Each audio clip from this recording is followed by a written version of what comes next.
Welcome to the Kindness Project, the podcast designed to share stories of kindness and share how kindness can make positive change in our world, one small act at a time. This week on the Kindness Project, we talk about Game of Thrones, Stephen King films, and an interview with John Magee, the author of The Kindness Matters. Singing all right? Hi, and welcome to another episode of the Kindness Project. I'm joined by a girl who could be an ex. Shall I start again? I'm having to do a bit of beatboxing. I am joined by a girl who's considered an expert in both hard work and ultimate procrastination. It's Charlotte James. And I'm joined by the man who never binge watches and finished Game of Thrones faster than you can count to 10. Oh, I love Game of Thrones. I come late to the party to most shows. Yes, you do. And Game of Thrones is one of them. I literally got the box set at Christmas and devoured it, didn't I? Had it finished, was fully integrated into the fandom, was chatting with all his mates. Yeah. Just like... Yeah. When I say devoured it, I didn't physically eat. It was not literal devourment. I think the metal would have done something awful to your stomach, despite the increase in iron in your diet. Yeah. I went to a party years ago where somebody did put a DVD in a microwave. It wasn't a pretty sight. Trust me. Never.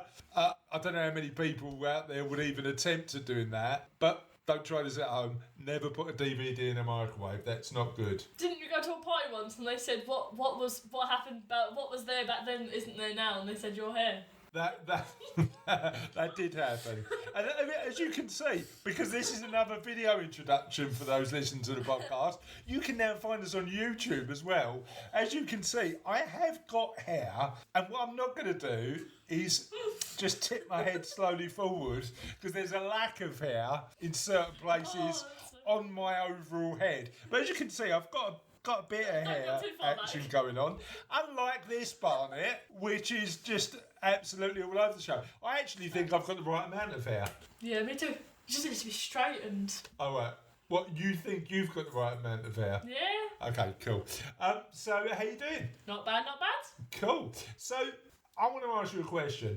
It's the question of the podcast, so we're starting early. Let me do it. Go on then. God, there are people who are listening at home. You do realise we've now got some listeners, right? Yes. There are people at home going, ooh, like literally what we need to do is stop recording this podcast like it's just me and you having a laugh. Do you know what I mean? People actually listen to this. I can't believe it. Can you? No, not really. But you're coughing in their ear every week. Oh, I thought it quieter. That's okay then. Yeah. Completely. I was about to do question of the podcast. You can do kindness news. Awesome. So we started early with question of the podcast this week. And the question of the podcast this week is, listeners and viewers, if you're watching on YouTube, what would you consider yourself an expert at? So apart from actually working really hard and ultimate procrastination, what do you think you're an expert at? I don't know. I think I'm an expert at kind of just standing there and being stuck in a corridor, I think. Being stuck in a corridor. You know what I thought you were going to say? Attracting children. Yeah, that's what I mean. So I think... That's literally what I mean by being stuck in the corridor, because we all walk down the corridor together and I get stuck in the middle. Gotcha. So you're an expert Pied Piper, is that what you're saying? Yes. I don't know whether that's a good thing or a bad thing, to be honest, being an expert Pied Piper. It doesn't happen by choice. I just say hi and start talking and all of a sudden they're around my... They surround you. Yeah. There's a Stephen King film and book called Children of the Corn about these kids that congregate. It was quite a disturbing story, actually. Is that what it's like? I don't know. I haven't read it. Oh, have you ever read it? No. Okay, fair. Have you read any Stephen King? No. See, have you seen The Green Mile? No. Oh, honestly. No, genuinely, it's one of...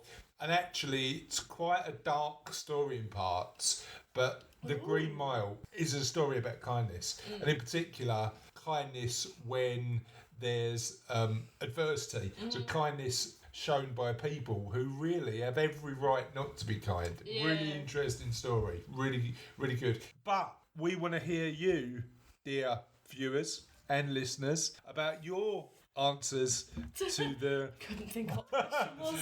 answers to the question of the week. What are you a master at? What are you the expert at? What are you a boss at? What are you, boss? Basically, that's what we want to know, don't we? What are you, boss? And you can get in touch with us in a variety of ways. I almost gave out your phone number accidentally last week, didn't I? Maybe I shouldn't have done that. I don't think it was an accident. No. I'd never give out your phone numbers 07. No, I'm not going to do that. I'm joking. I'm joking. Not my number. But people can get in touch with us in a variety of ways. The first one is what? Twitter. So, come. At Honor Kindness. Right. I don't know if our editor can do this, but now we've got a YouTube channel. Perhaps we can just spell out HOLA as opposed to the way that Charlotte says it, which is Hola. So Hola Kindness, yeah. You know the Facebook. Facebook. Now, again, we're not going to get in trouble anymore because we're mentioning it every week. Our editor keeps on telling us, you've never mentioned Facebook. But now we are. So it's Hola, Yep. HOLA, Yep. kindness, Yep. at facebook.org.uk.com. Shouldn't the Facebook link come first? Actually, it's www. Just Facebook. It's not like Facebook's getting enough stick at the minute. I mean, they've been dragged in front of the Senate and they've sold all their data and all that sort of stuff going on. People know how to find Facebook, but if you want to find the Kindness Project on Facebook, it's facebook.com//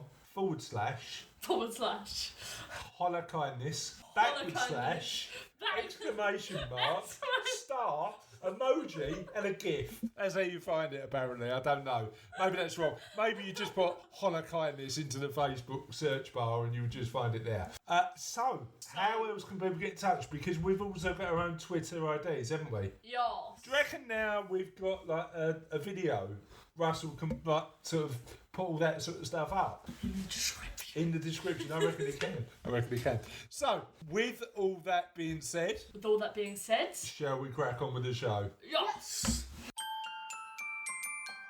Yes. Hello. What are we doing now, Charlotte? Kindness news. No, the Back in Time edition's not doing it for me. Well, what are we going to call it then? Rewind. Oh yes, Kindness news. Rewind edition. Excellent. So, in this episode of Kindness News, Rewind edition, little sound effect there for you listeners, we're going to talk about previous historic acts of kindness, starting not too long ago, 2012. So take it away. Tell us what happened in 2012. Okay, in December 2012, Kenyan runner Abel Mutai was in first place during a cross-country race in Berlada, Spain. When he was some 10 metres away from the end of the race, he mistakenly thought he had crossed the finish line and won the race. So he slowed down, giving Spanish runner Ivan Fernandez Anaya the chance to overtake him and claim victory. Instead, Fernandez caught up to his rival and guided him to the finish line, choosing honesty and sportsmanship over victory. Love it. Absolutely love it. So we're sort of winding the clock back from 2012 now to when? 1981. All the 80s. The age of Space Invaders, the age of Transformers, the age of my childhood. What historical act of kindness happened in the 80s? Okay. The age of the Commodore 64, the age of the Slush Puppy, the age of the Penny Sweet. We get it. You like your generation. What happened in 1981? The age... We get it. You enjoyed your childhood. You like reminiscing. You like thinking about a time when you had lots more hair. The age of the... The age of the shell suit. The age when you had Nafro. The age of the body popping. The age when I had a lot more hair. What happened in 1981? On May 3rd. The age... the age of the bunk bed. Okay. The age of He-Man. The age of... He-Man and the Masters of the Universe. The age of... What happened in 1981? If you... No, go on, tell us, Charlotte. You're going to run out of things eventually. I have run out of things. That's what I'm asking you to. On May 13, 1981, Pope John Paul... The age of the Pope.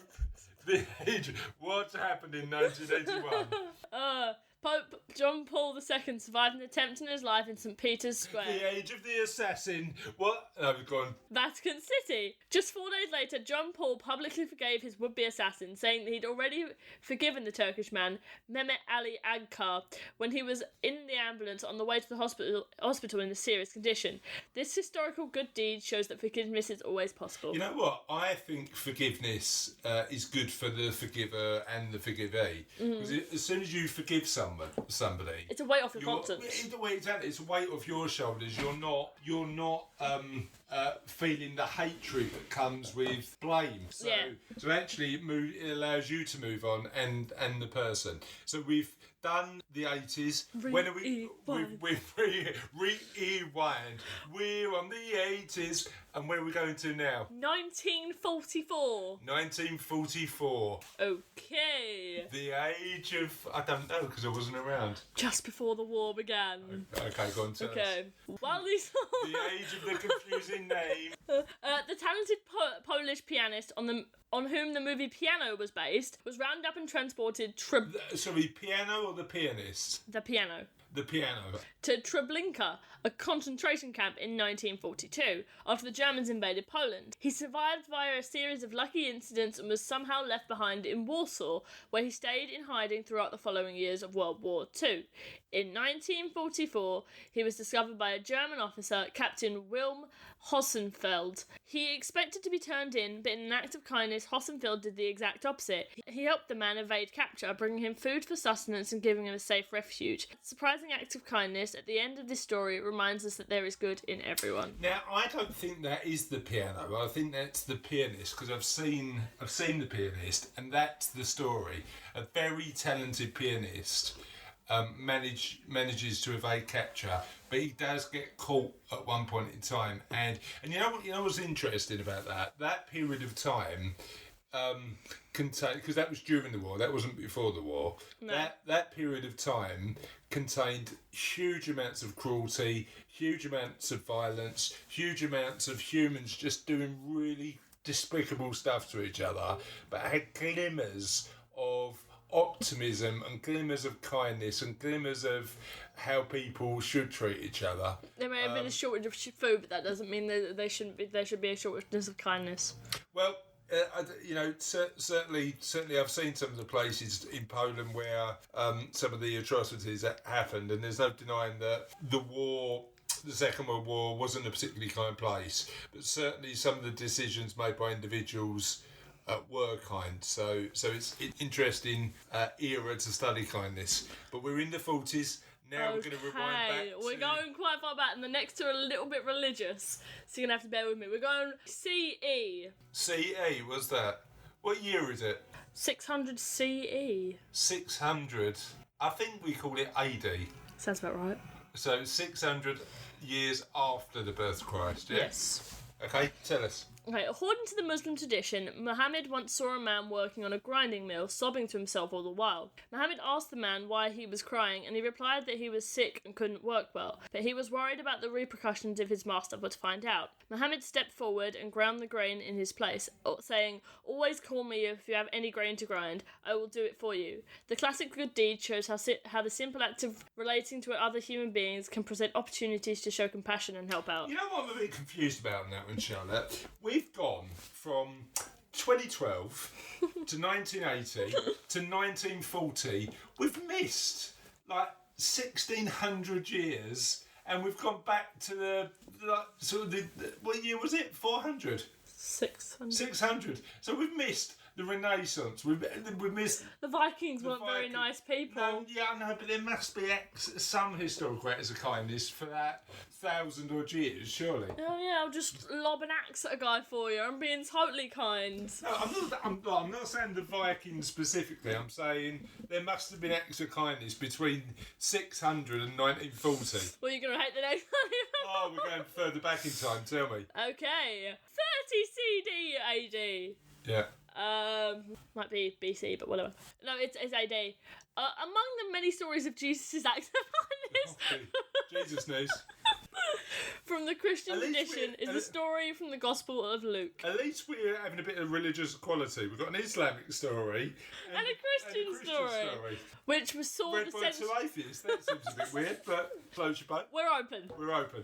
Or which saw the central religious figure speaking to his followers about helping others. Okay. And the crowds asked him, what then shall we do? And he answered them, whoever has 2 tunics is to share with him who has none, and whoever has food is to do likewise. This story shows the importance of giving positive, compassionate advice to those who follow our example.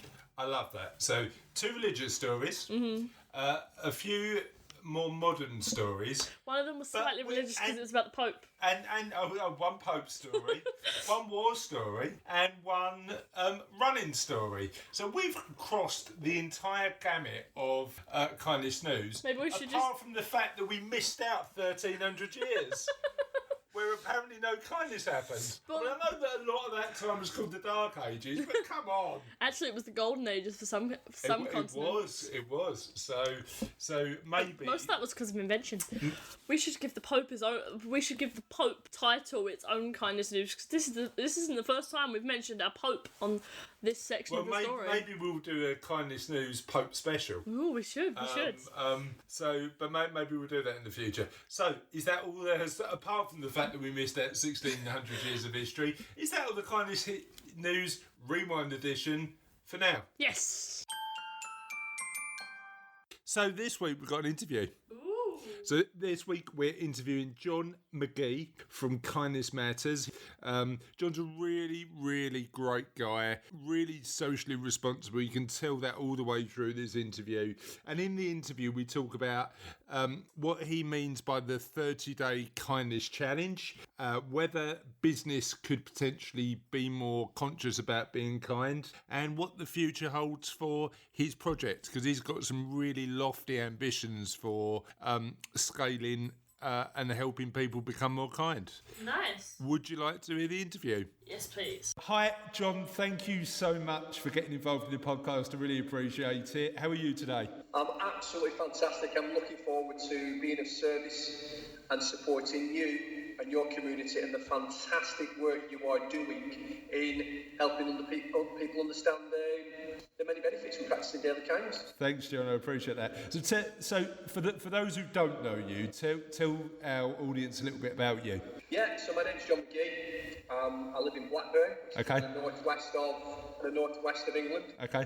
I formed Kindness Matters as a global movement back in 2012. Didn't realise that I was forming a global movement. I just wrote a lesson plan called Random Acts of Kindness. Okay. And then it became Wheel of Random Acts of Kindness, and then we rebranded down the Kindness Matters thing because I was writing the book at the time. Yeah. So what were you doing before Kindness Matters? Well, before Kindness Matters, I was leading a social enterprise called Streets, okay, which was a multi-sports mentoring programme which I developed with former Premiership footballer David Dunn, okay, who used to play for Blackburn Rovers. Me and David was in business together. We lost our company in 2008 in the crash. Okay. And I lost everything, you know. Right. I'd worked extremely hard to build my own business, all my savings. My marriage failed. I was fighting bankruptcy. And just divine intervention, I would call it. Yeah. I got asked off a chief executive if I would speak at an event. Okay. And what she asked me to speak about was, she got a bit of background on me, finding out that when I was younger I had a criminal record. Gotcha. I was on the wrong side of the law. I grew up on a tough council estate, and that's why I was so passionate about inspiring people to be kinder to one another. And I just went and did a talk, and then from that, I ended up speaking on the BBC, meeting Prince William. I ended up getting a stage name as a professional speaker called Mr. Consequence. Okay. And I just went around talking about how every action has consequences, and we need to start thinking about how we interact with each other and help each other. Gotcha. That was which built up towards Kindness Matters. Okay, really, really interesting. So what part of your past informs your work now the most? Is it going through those challenges in 2008, or is it from when you were a kid? What inspires and informs your work the most? I think think just people in general inspire me. Okay. I don't get me wrong. You know, I am not complaining about my past. Although some people think it's horrific how I was brought up, Okay. I wouldn't change it for anything. Gotcha. Don't get me wrong. There were times in my life, substance misuse, loss of life, including my sister to substances. Okay. Lots of friends. You know, being homeless for 2.5 years, me and my mum. Lots of things. Yeah. But when I look back, for me, that was all character building. Yeah, interesting. If I wouldn't have had them hardships in my life, I can honestly say it would have made me as grateful Yeah. as a grown man. And like I said, so it's not for me to say, oh, I've had a really bad upbringing. Yeah. People say, flipping heck, John, you've been through all that. Yeah. Such a positive guy. Well, the thing that makes it positive for me is when I first got into fundraising back in, late 1990s, I did it to make me feel good. Yeah. I was on drugs at the time. I was smoking lots of weed and taking substances. I was selling drugs. Yeah. And I was in a really dark place, I was Yeah. me and my mum. It was I was in a bad way. I was looking at going to jail for my bad behaviour. Yeah. And it was really tough. And then Gotcha. what I found from helping others is I didn't realise it was releasing that chemical, that oxytocin. Yeah. It feel really good, and I couldn't think why. There's no drugs involved here. It's a natural high, isn't it? It's one of those things where you go, you know what? Why am I paying for this stuff when I can get for nothing? It's like the best way we can do it, Chris, is like, who doesn't like a compliment? Think how good you feel. I know. Whether it's, hey man, you're really good at your job, or oh, it's fantastic what you do. Yeah. Oh, like, you feel good, don't you? Yeah. That is oxytocin. And you've got that. It's really interesting because couple of things that I just want to comment on. I'm from not a particularly affluent background, and certainly I never felt poor as a kid.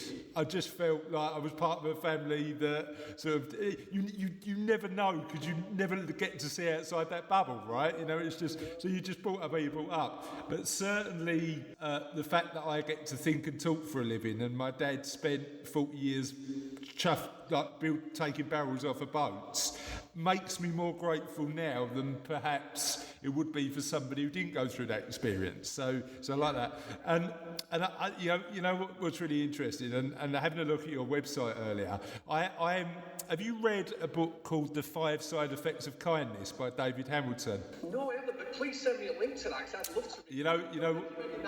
I give you my word, I'll read it. You know what? Such a great book, and interestingly, a lot of the side effects you talk about, he talks about as well. And that sort of power of oxytocin as a thing, and we've all got the power to do simple stuff to make people feel awesome, haven't we? That's the incredible thing about it.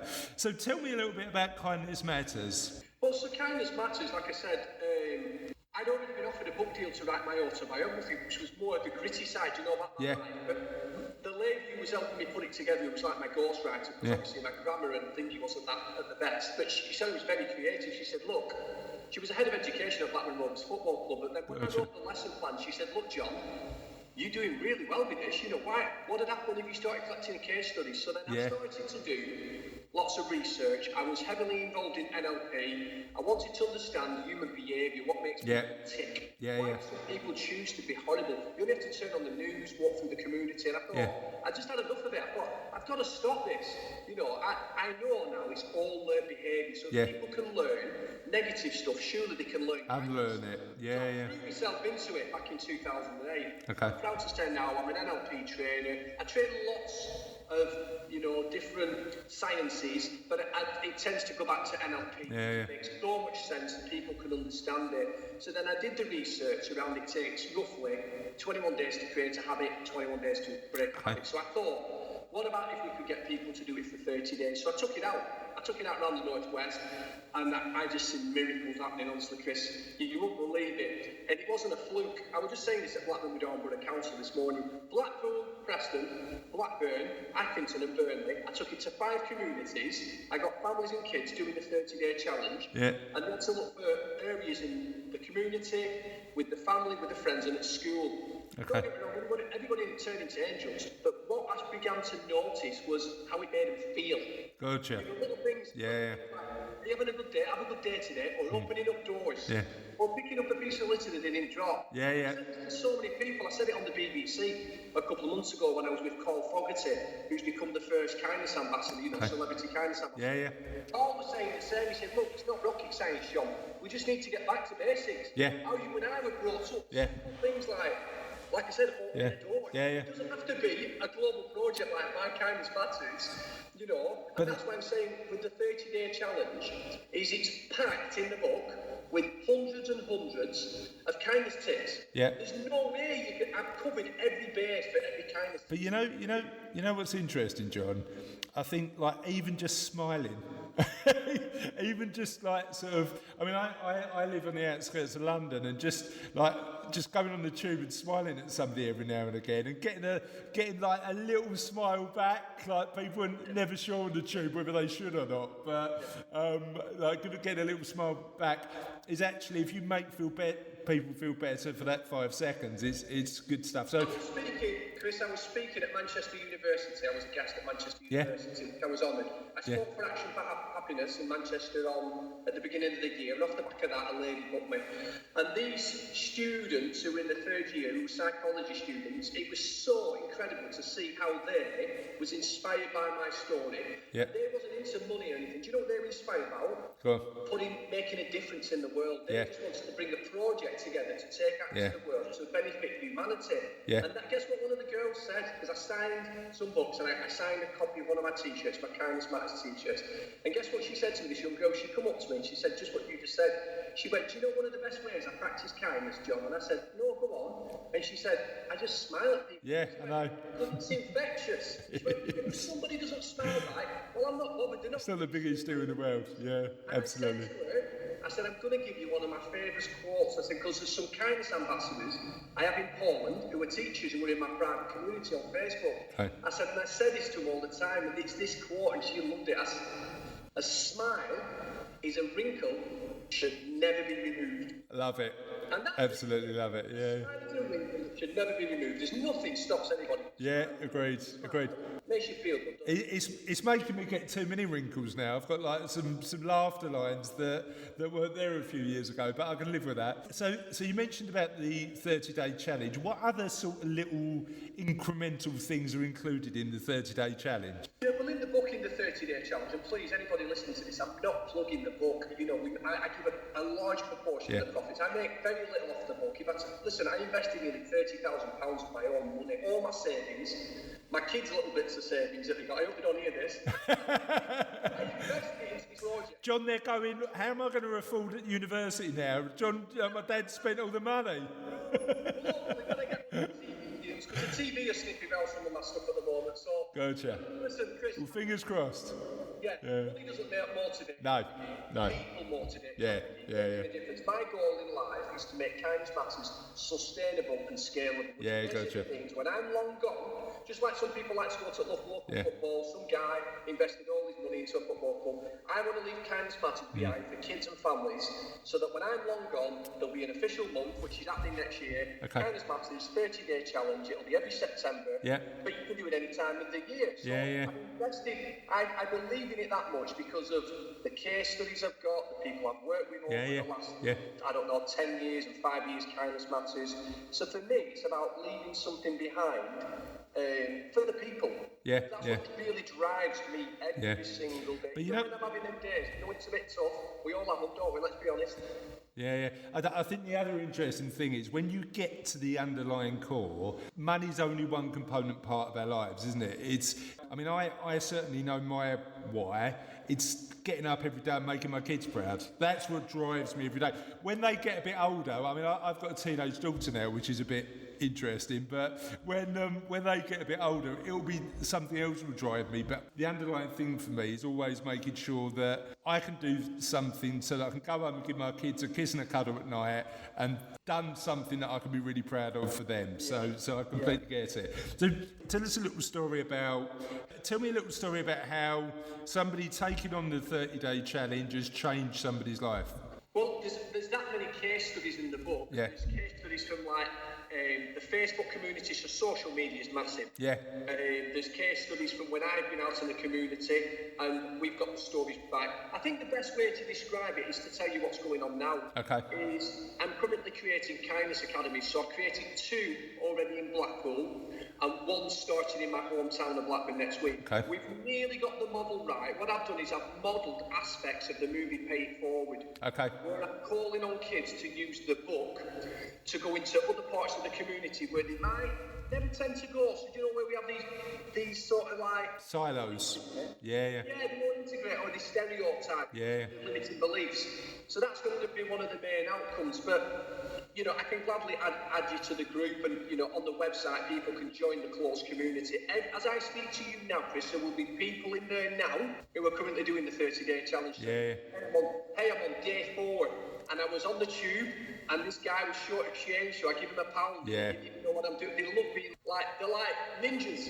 Yeah. Oh, they just keep it real, but they can't wait to tell the private. Yeah. And then they get more oxytocin. Yeah, exactly.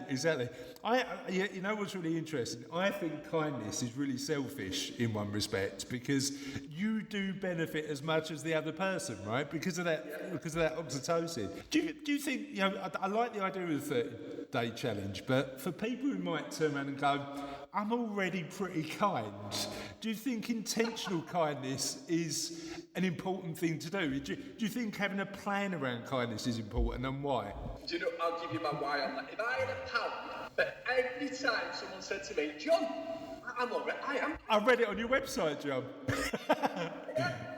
I get that. And I know that people say, I always open up doors and smile at people. I get that, no problem. But let's just do more of it. What I talk about in my book is, I've been with Tony Robbins. Yeah. So as you know, I'm an NLP trainer, and I talk about where Tony talks about the power of decision making. Yeah. And the word decision comes from the Italian word decision. So Yeah. So you cut it over and you say, right, this is what we've got left, this is what we're doing. Yeah. In the book, but before people get up to the 30-day challenge, I use an acronym called DAILY. Okay. I'm not going to give too much away, because if anybody's listening to this, you know, you need that book in your life. Yeah, buy the book, yeah. Yeah, buy the book. So the first D in DAILY is the power of decision making, and I talk about it in detail. What happens is, with our mind, when we consciously make a decision, this is why you and I, have our own businesses, the way we are around people, because we make a decision. Yeah. And this is nothing detrimental to people who don't have that, but the difference is, my old sensei in martial arts used to always say to me, John, talkers and doers. Yeah, gotcha. People talk a lot about kindness. Yeah. How much are they doing? Yeah. How much are they doing? Well, in the book, I'm saying, look, make a decision. So in the book, I scaffold it where I said, you take a vow every night before bed. Yeah. And I want you the vow, but they take a vow, and it's along the lines of saying what kindness they're going to do the next day. Gotcha. When you sleep on it, the subconscious is processing it. Yeah. The next day, your brain's already looking for it, and then you journal it. Yeah. Well, I for me, I always think having a plan's better than not having a plan, right? So if you're writing something down and you intend to do it, and I always tell other people, because if I keep it in my own head or even in my own writing, I'll blog about it or write about it or I'll tell my family about it, because they're more likely to hold me to account than sort of me on my own. And certainly I'd imagine with the Facebook groups, that probably happens quite a lot. Other people going like, well done, that was great, and that accountability. I know you speak a lot about kindness. What's the question you're asked the most? What's the question I'm asked the most? Let me just think, Sam. I'll go back on my last talk. I think last week, that's the one I get asked, there's 2. Do sometimes people take kindness as a weakness? Interesting.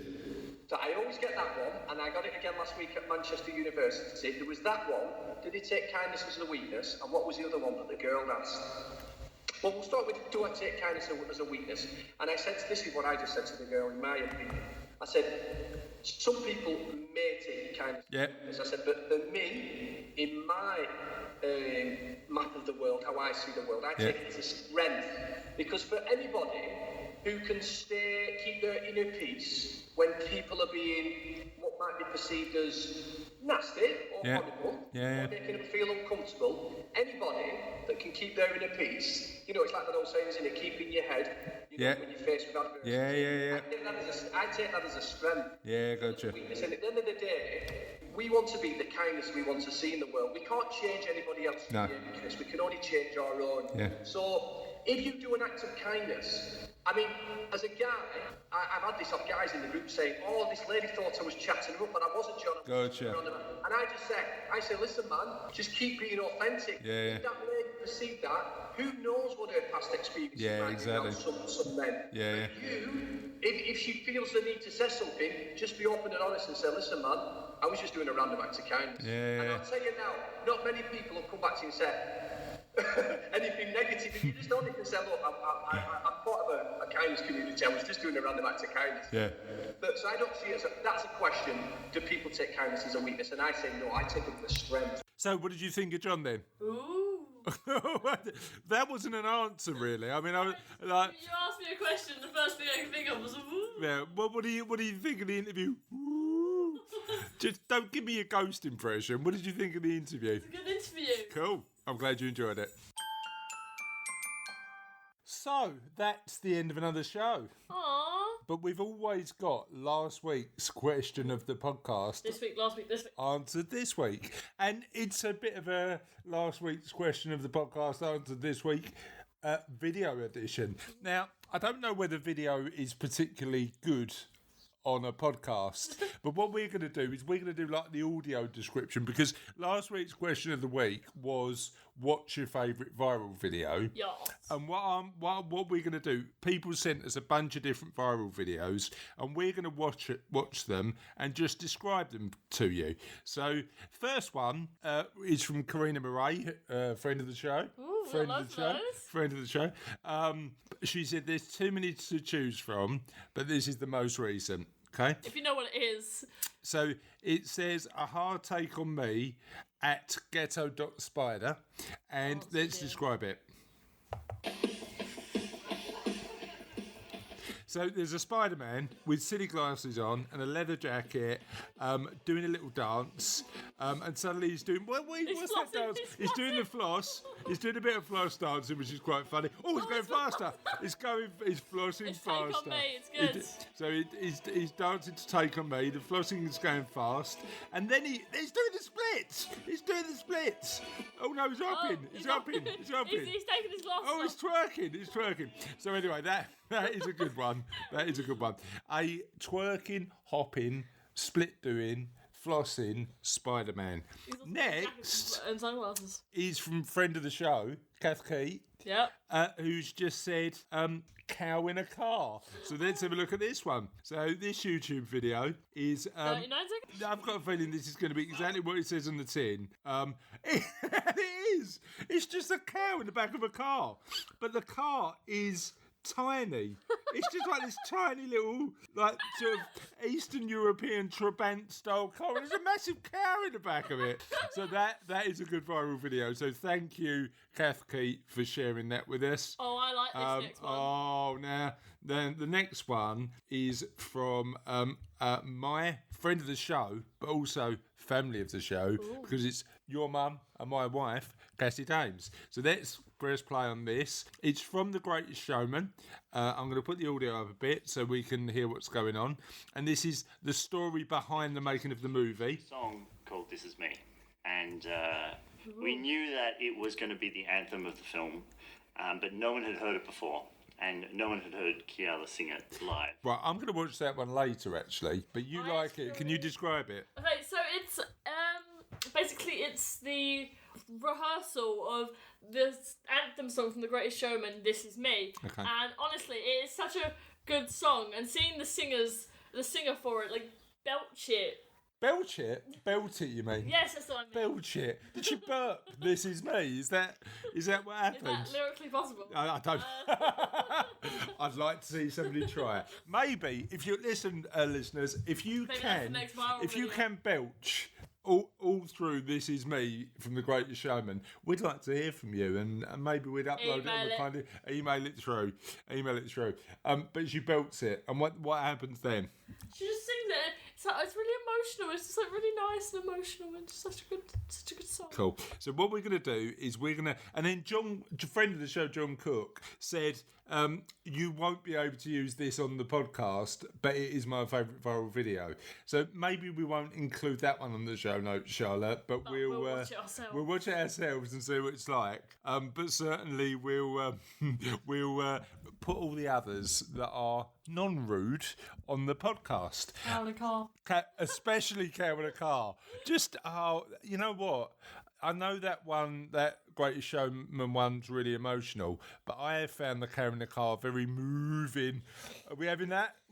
Fist bump? There's actually 2 puns. The car was moving. I know. The cow was in the I know. car. Double puns. That's what we want. So, the other thing we want to talk about at the end of the show is stories of kindness. And the story of kindness I want to share, listener stories of kindness I want to share with you this week is we've had a lovely little review. So let me read it to you. It's from Tony 141158. Bit of an unusual surname. I don't think that's his real surname, do you? Maybe he likes the mathematics. Maybe. I think his real surname's Tony 241158. 5-star review again. Ooh. 5 stars. He said the title of the review said, I was in a bad place. Not now. Not now, Tony. 11457827641. Yeah, whatever you. 1424. Trying to remember as much as Should we just call him Tony Pye? Tony Pye. So Tony Pye was in a bad place. Not now. And he said, I listened to the podcast with a minor hope that it would make me feel better. Cheers, Tone. A minor hope. I thought we were quite good. I thought we were fabulous. Fabulous. I listened to the podcast with a minor hope that it would make me feel better. It did. It was so optimistic and made me realise there are lots of good people in the world. Keep it going, please. 2 smiley faces. One of those good people is you for sending us. Yeah, you know what, Tony? Look, you're in the good people gang because thank you for sending us the GPG, the good people gang. We're in the good. Well, can we start the good people gang? Yeah. That's what we are. We're the good people gang. And Lucy Patrick's getting involved with the podcast as well. Daughter of a friend of the show, Chris Laney, is getting involved, and we were interviewing Lucy in a couple of weeks actually because she supports. She works for Tapestry, which is Havering's version of Age Concern. They look after elderly people in Havering. Okay. So we're going to be talking to her about that. And she's keen because she's going, tell me what the next week's question is. And I shared it with her and she went, I don't watch any, I'm not down with the kids. Everybody, Lucy, come on. And I'm going to ask you this when we get together. Everybody's seen viral videos, haven't they? I've seen this one. I mean, the Harlem Shuffle, the Harlem Shake. The Harlem Shuffle? the Harlem Shuffle. You're going to be telling me that the crisscross is going to be No. What, crisscross make you jump? Thing is, you can have retro viral videos now, can't you? Because you can have videos from whenever. I mean, one of my favourite viral videos, it's not really viral, is just the intro to Fraggle Rock. I mean, I love that. I love that. So, thank you for the lovely review. Thank you for the getting involved with the question of the podcast, and we are certainly, absolutely, going to see you next week. See you next week. Bye. Bye.